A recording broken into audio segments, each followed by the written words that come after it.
Welcome. We are really excited to do this Rush recap today. We wanted to get something out there for student ministry and the students so we could talk a little bit about what we experienced this past week. There was so much that God was doing this past week. We had a conversation each night. Each sermon was Jesus is greater than. So we had small group time with that. Greater than your sin, greater than your comfort, greater than your feelings, and greater than your future. And so those conversations went really well. You guys were all a part of small group conversations, which I know went really deep and had some great points that were brought up, but also the life change that happened. We want to touch on that a little bit. There was 4 baptisms that happened. We had 11 students and 4 leaders who felt called to full-time ministry, and then multiple salvation prayers happened this week. And so first, welcome. Really excited to have you all here, but I want to introduce you guys first. So why don't we bounce around and you guys can introduce yourselves. Hi, I'm Kaden Grandstaff, and I was obviously a leader at Rush this year for just finished 8th grade going into 9th grade middle school girls. Hi, my name is Stanton. I was also a Rush leader my second year in a row, and I was doing kids going from 8th to 9th, some 10th, and 1 senior. Yeah, I got a mixed bag there. I am Charlene Harris, and I helped out the students that were in 6th going on to 7th grade girls. Yeah, we've heard a lot of experiences from our students this past week. The life change that happened. A lot of kids surrendering their sin, salvation prayers, baptisms, call to ministry. A lot of great moments. And I want to kind of ask you to share your experience of Rush this past year. Like, what was your experience? Well, I grew up going to Rush like my entire childhood, and it was honestly my favorite part of every summer. But coming back as a leader is a whole different experience because you get to watch like what happened in your life now happen in other students, and you get to be a part of that. And yes, Rush is a week of fun, and you get to be at the beach with all your friends, but it's also a week of vulnerability. And, you get to like see that like opening up and surrendering to Jesus, and that's just like an impactful and life-changing thing to witness. Yeah, for me as well, I will say I told the boys our first night that, I may be a leader for the group I'm here for, but this is also for me just as much as it is for you. So just soaking in what God was doing through their lives and pouring out into them and them pouring back into me, I would definitely say that's the most impactful because Rush Camp, as short as it was this year, because last year was great as well, I just think it was impactful for me just to see those boys worshiping God every night. Yeah, and kind of similar to Kaden, I grew up going to summer camps in youth ministry. And so truly this week, it was just really beautiful to kind of see that leaders and students alike, they were just all in literally in all areas, whether that be fun and faithfulness. And you think like, oh, it's only a week. Like, oh my gosh, it's only a week. But they made the most of every single moment. Yeah, Stanton, you kind of touched on last year and being a part of it last year as well. How did this year different? Well, how is it different from last year? What were the differences? I mean, this is your second year, so obviously you guys were all in your second year. You guys all had a year under your belt experience as a leader. How was that different? It's different for me. So, side story, I was a leader in Atlanta, and I was very bad at it. And from that experience, I told myself if I was to become a leader for a small group again, I don't want to neglect my kids, but I also want to pour into them because I know God uses them and uses me vice versa, just to bounce off each other. And I just want to be an impact in any way, shape, or form that I can be. But going back to last year, for it being my first year, I didn't know what to expect. I thought I was going to have trouble with the boys I had, but God blessed me with some good students, and he also blessed me this year with good students too. But last year, just seeing Rush for the first time, it brought tears to my eyes, tears of joy and tears of like just excitement because seeing kids just worshiping God, that's what it's all about. And I just love seeing like how 1 week can just change somebody just like that. So that's what was good for me compared to last year. Yeah. Well, again, like how, as I said, I grew up obviously in this church and in this youth group. And so going to Rush every year, I've had so many leaders pour into me and mentor me. And honestly, like Rush is great, yes, but it is the people that surround me that week that really impact what I'm going through and stuff. And so coming back, it's cool to see like a full circle moment, because I led last year, but I get to now like lead girls that like their parents were leading me. And so, sorry, I'm thinking. But yeah, so last year I had the same group of girls. And so I got to grow with them this year. And it was really cool because like, yeah, it's been only a year, but so much has happened with myself and with my girls in this past year. And so it was interesting and like impactful to watch just like the growth that has happened only in a year, and getting to like be there for it and like walk alongside of them with it.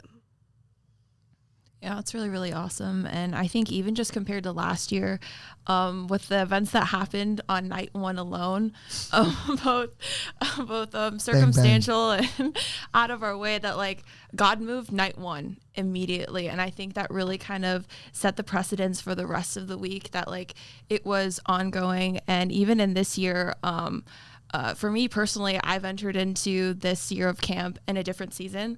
I just graduated, and so to kind of see, like Stan was saying, the kids' example set before that, Jesus over everything isn't just for the students. It also applies to us as well, and that was really impactful this week. I also think that like last year it was like exciting because it was our first year returning after everything happened with COVID and quarantine, and so like years after we were students, we're coming back as leaders, and these students like their first time experiencing Rush. So it was all brand new, and we were all on like that like high of like, this is so exciting, like we're finally experiencing this for the first time. But this year, you know, we kind of went in with the mindset of knowing what's going to happen. And so it was kind of taken more seriously, like even like through like a middle schooler's mind to like watch them. Yes, they're here for fun, but they were more excited about going this year to the services and doing small groups rather than going to the beach. Like I remember one time after small groups, I was like, okay, like I get like you guys are really tired, so like if you guys are really like, if you guys just want to climb in bed, we've had a long night, like we can do small groups. And they were like, wait, we're not going to do small groups? And I was like, no, we can. And they're like, no, we want to. And I was like, that's fine. I was like, I want to do small groups. And they were more excited about it than like being able to like hang out in their rooms with each other and like spend the night together.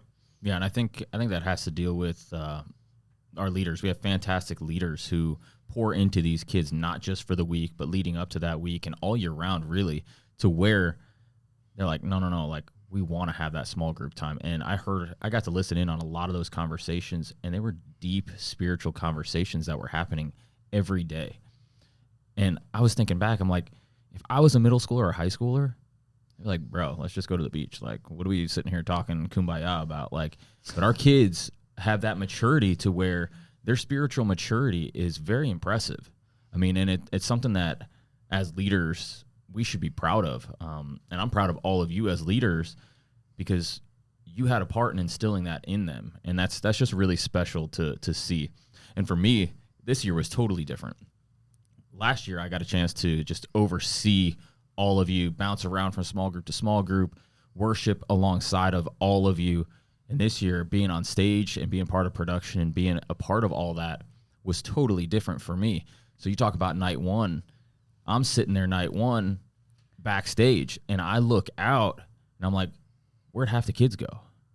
But Tim had done an altar call for those kids to come up and surrender their sin. And half the kids, I couldn't even see them, were down on their knees right in front of the stage. I mean, it was such a powerful night one, even though it went way longer than we all expected. For sure. I was very confused, but I was enjoying it. So, yeah. But that's the thing. I think that goes alongside with the spiritual maturity. Yeah. It went on 45 minutes longer than it was supposed to, but our kids sat there and they were like, let's worship. Let's do this. Like they were begging for one more song after the session ended, and we had worshipped, I think, for like an hour and a half after the session had like finished. So, yeah. And so it was cool to see the spiritual maturity of our kids, the leaders having a year under their belt. Majority of them were back for their second year. Just to see that growth was really special from my standpoint. I had a ton of favorite moments, but I want to hear some of y'all's favorite moments from this week. That's hard to like choose a favorite out of a week that's like, I mean, in reality, we only have 3 full days, but I just feel like so much goes on during the week. So it's hard to really choose a favorite. For me, I think just overall having like the same group of girls, like getting to walk alongside of them and grow with them and like be there for them. Like there were just so many moments where it was cool to witness, like how I just said, like them being so excited to go to sessions and like, yeah, like they have the fun part of getting dressed up and like looking good after the beach and hanging out with all their friends from church. But like, they were so excited to like go and worship God. And like, I asked them like the last night, I was like, okay, I want to know like everyone's favorite, like what was your favorite moment? And like it could be funny, it can be spiritual, it can be like just something we did. And all of them had said like, well, like one of my favorite moments was this message. I felt like God was speaking to me through this message. Or during worship, like I have never ever felt worship like I have in this building before. And it was just cool because it was like, for me, like back at Rush, I was like, no, like the worship was great. And, you know, like you're on this Jesus high, but I was like, but I love going to the beach with my friends. But like these kids, they're just excited to be in the presence of God. And it was just so cool to witness and kind of like just threw me back a little bit. It was just amazing. That's cool. I will say, though, my favorite moment was kind of a hard moment for one of my students. I got to speak with him. Something had happened during the week with him, and that night just sitting there on a bench, just looking out at the beach and just speaking into him. I really didn't have the words he probably wanted to hear or the right answer for what was going on with him, but just seeing him like break down and just to like take in the moment, like, you know, I come here, this happens, but I got somebody that's going to be there for me. And that's the one thing that, you know, I don't take lightly. It's like these boys, not only are they my responsibility, but they're like my little brothers. So when they hurt, I hurt. When they're worshiping hard after the Lord, I want to be there to lift them up and encourage them to just keep pushing forward, keep going, because, you know, at these moments in their lives, I told them, you know, you may not know what's coming up next, but God this week is going to prepare you for what's to come.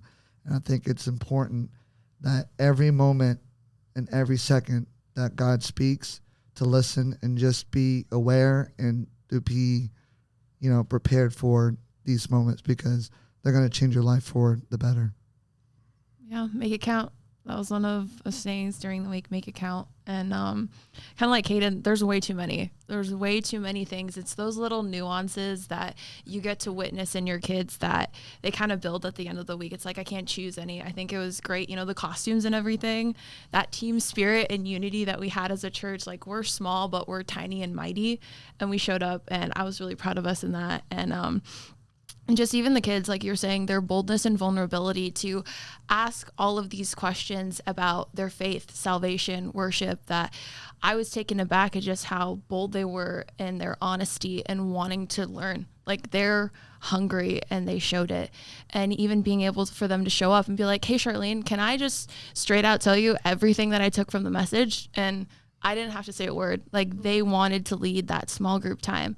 And even on the last night, I told them, like, hey, we're going to just sit down and do this moment of affirmation for each other. Like, what did you, learn, and what did you see in everybody that grew? And as 12-year-olds, the things that they had to say, and hearing conversations from them of like, you know what, so-and-so, like, I really saw you spiritually grow this week. And just to see that witness amongst themselves and also with each other, that like they grew relationally, both vertically and horizontally. And that was really, really cool. Yeah, like Charlene said, these kids, they're young teens. Like, they're not even some of them aren't even in high school yet, but they're understanding it. Like, they're understanding that, no matter what point of life you're in, no matter where God's placed you, no matter what story he's giving you, he's the only one you can turn to. And it's kind of convicting to like watch them and be like, wow, this kid probably has gone through more than I ever will in my life. And yet they already understand at such a young age that like God is their only salvation. And it's just like, as a leader coming back, it's like so like mind blowing. I don't know. I just can't even comprehend it sometimes. Yeah. No, I just think it's so impressive, Charlene. You talk about your group and the conversations and how they led a lot of that. For those who don't know, she had a group of 6th graders. Like, the youngest group we had there, she had. And they're willing to lead her group in small group time. And it led to a moment one night that you shared during our leader meeting. Yeah. You talk about that a little bit? Yeah, for sure. I mean, the very last night, we kind of talked about just laying our yes on the table, that whatever God is calling, I'm going to do it. I'm going to lay it all out. And For me, I think the group in its entirety, it was very life-changing. Pastor Brian had talked about, first of all, like getting right with God and asking for forgiveness. And as he was preempting all of that, I had been wrestling in my own heart and in my own journey about like, I just graduated. What am I going to do with my life? Like, you're an adult now and you're going to figure it out. And so this past year, even being able to work with students, I was like, it's in there. There's that fire, there's that passion, but God, I don't know what to do about it. And so I kind of sat there and I was like, okay, God, if at least one of my girls is going to recommit and just go all in, I'll do it. And when he made that call, all 4 of my girls sat down and started praying that they wanted to be all in for God. And so when that third moment came for us to commit to full-time ministry, I was like, okay. So I dragged my butt up there and I made that decision, and I was like, you know what? It felt right. And yeah, it's life-changing for me too. And that's what's the hard balance of Rush is that, right? As leaders, we are there to lead these kids. Yeah. But it is impossible for us to sit there and hear God's word be spoken into us and not process it as well. And so as leaders, I'm not sure people realize how hard that is. This message was just spoken and taught. I have to digest that along with my kids and help them through digesting that as well. So, I mean, it's not like you could be there and the Holy Spirit not work in you as well. Yeah. And so some of those stories were some of my favorites to hear that, man, not only was God working in my kids, he worked in me and allowed me to pour myself out even more to my kids because he spoke to me in this way. And so you had that type of moment. And it's so special to hear some of those things. There's countless moments, like you all said. But I'm always in awe of each and every one of them because of what God does. And it's only God. Yeah. It's only the Holy Spirit that can make these moments happen. And so what do you guys look forward to next year? Because here's the thing is these kids leave this camp and they're ready for it next year already. There's a countdown on half of our kids' phones already, counting down 363 days now until next I'm ready Rush. for that. So, but what we've learned, what are we looking forward to? Honestly, just like what we've been saying, I just keep looking forward to the growth, like watching these kids grow, watching ourselves grow. Just like you said, like there's no way we can sit through these messages and not be impacted ourselves. And I think every single student, every single leader, whether you want to accept it or not, heard God's word this week and was affected by it in some way. And so I just keep looking forward to like watching my students grow, watching them step into that path that God's calling them into, like taking that yes and making it count. But I'm also looking forward to watching like each and every one of us grow and like continue to like be there for our kids, but also be there for one another. I would definitely say leading up to next year, just the journey that these kids are going to be taking from this rush going into next year, and to slowly watch that and to be a part of that. And I know for me, what I'm looking forward to next year is the challenge and accepting the challenge and having a goal set up. Like, Lord, you gave me 4 the first year. I had 7 this year. And I told Stephen last night, I was like, don't comp me out and give me 4. I want the challenge of 8. Give it, like, if I have to do 12, shoot, I'll do 12. I'll do it all on my own. But just a challenge of, being the example, being the light, being the voice, and then being the witness. Because these boys or these girls, they look up to you so much, and it blows you away that even the slightest things you do in small group time, they'll bring it up. And at the end of the week, I had a lot of boys saying, like, even in our quiet time, we watched how you were holding your Bible and you would talk about it, and we would see you read it. And I want to be just like that. And for me, that's what makes Rush so good, being a leader, and also for the students. I mean, if I could just say ditto to everything, all of the above, I mean, that's truly it. Just like, I want an open plate. Like, I want an open space to just say, you know, God, there is no gauge. Like, I've seen you move in ways that, you know, I had prayed for life change, but to see that transformation only happen in 5 days, I'm like, okay, shoot more. Like, give me all you got and I'm ready. You know, that whole point of full surrender between our leaders and our students is like, okay, empty hands. That's what it is. Empty hands. And as we kind of enter into the school year, into the summer, like, give me more. Fill my plate so that my kids can grow and I can grow and we can grow together. I want them to keep leading me. Yeah. I mean, I look forward to all those things. So I agree with every bit of that. And the hardest part, I think, about Rush is the spiritual high that everybody leaves on. Yeah. I mean, I'm going to share an example with you and then I'm going to ask a question. But I do my best during the worship sessions to go around, put my arm around a student that looks like they need it or they look like they're alone in that moment, and I share that moment with them so that they know they're not alone. I put my arm around a girl this past week, and I don't know what made me do this, but I did, and she said, I don't want to leave. I don't want this week to end. And she was in tears because she has a home life that's not anywhere near what she has experienced this whole week.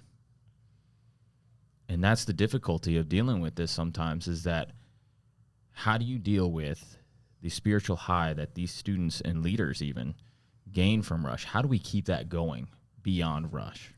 Well, we really emphasize that in our group, you know, like keeping the spiritual high, like, you know, keeping it going. But like what I kept reminding my girls is that God knew, like, even before you were born, that you would be here this week. And it's not just to have a good time, but it's because he's trying to either tell you something or remind you something. And you guys need to be able and willing to open your ears to what he's trying to talk to you about. And we would tell them, when we're like, you know, you're going to have this spiritual high and it's going to be great, but it's because all week we've been feeding into your relationship with Jesus. So the only way to keep that going is to keep feeding it, you know, like spend time with God on your own, spend time like worshiping in your room, like that can still continue. You just have to keep feeding it and keep feeding it. And even surrounding yourself with people, you know, like we emphasized a lot, like put yourself in a place where you're surrounded by people who are aligned faithfully with you, because they're God didn't design us to go through life alone, and we're not meant to. And so having those people who believe the same things we believe in and will lift us up in our faith and keep that fire lit with us is like the only way to do it. I emphasized 3 points with the boys. I was like 3 acts of spiritual growth that you could do leading into next year. One's prayer, one's reading your word, and the other one's worship. For me, worship hits hard because I'm a drummer with the church. So every time I'm up there and I'm playing a song, when the song hits me, I don't take back. I'll raise my hands, I'll cry. And, you know, the last night I stood in the back because I wanted to see from an outlook. Stop being in the pit or being close to the action. I wanted to see the impact and just, I forgot what song it was, but just to see almost 600-700 kids' hands go up in the air, like that hit me hard.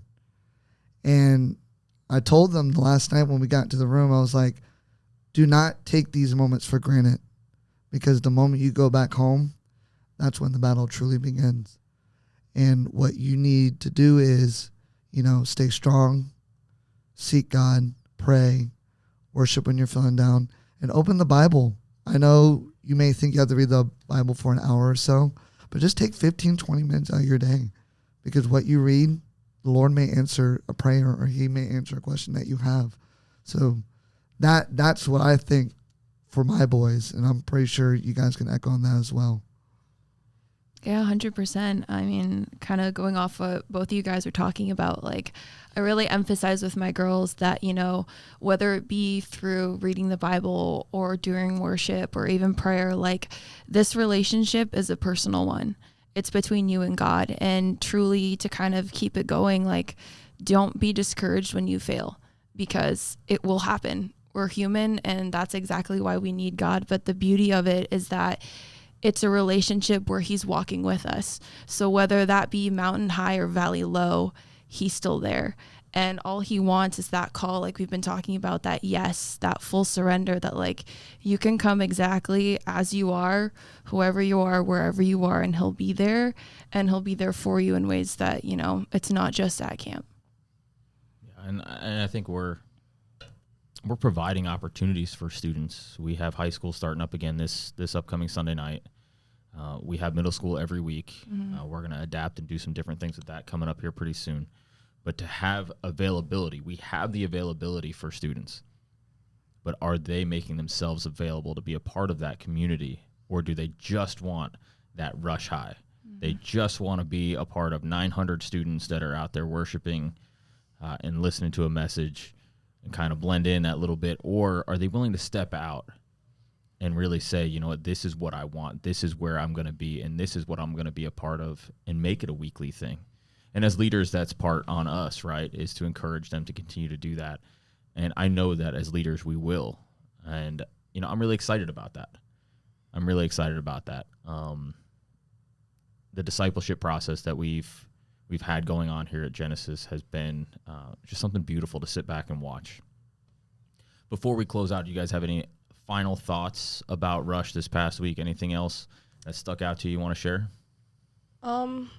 I mean, just like Charlene said, you know, like one big thing we focused on this week was making it count, you know, because God's going to place you in some situations and he's going to give you a path to walk. And for some people, it's going to be the least likely path you could have chosen for yourself, you know, and for that, like, you know, you have to make it worth it. You can't sit and dwell in darkness because nothing's going to come from that. So take the story that God's giving you and run with it and run with him and make it count.